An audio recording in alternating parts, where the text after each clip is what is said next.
names, not because he thought badly of her.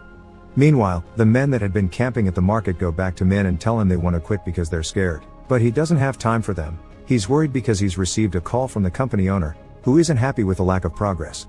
The next day, Rumi gives an interview to a small local channel, hoping to get some support from the public, and reluctantly accepts to have lunch with her dad. She tells him he should see a doctor in case these powers are damaging his body, but he promises he is fine. At the same time, Min and his assistant are having lunch with director Hong, the owner of the company, who can go from nice and smiling to absolutely nuts in seconds. After discussing the food, she calls for her own thugs to come in and beat Min up while she records herself on the phone pretending she doesn't know these violent people and she's also a victim. This is a strategy her legal team provided so she doesn't get sued later.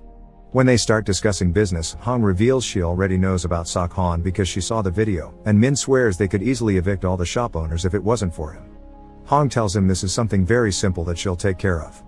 Later in the evening, a recording of Sok-Han using his powers appears on TV, and a so-called expert claims he's using special shockwave weapons given to him by North Korea.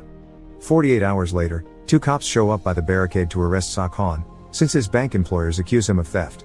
Thinking it's just a misunderstanding that can be cleared up without causing a scene, Sok-Han accepts to go with them, only to be handcuffed and kept in custody.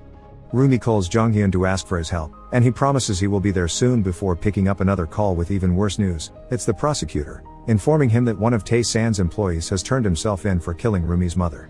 This is all part of Hong's plan. They've paid off one of their men that was desperate for money to quickly close the murder case. Then she's ordered Min to close his company and start another under a different name and draw up a new contract to legally demolish the local businesses. Hong uses her connections to gain support from the police, so after Sok-Han is removed from the equation, a large group of officers arrives at the market, led by Min and his thugs. Jung-hyun calls Rumi to tell her all of this and ask her to run away, but Rumi hangs up on him.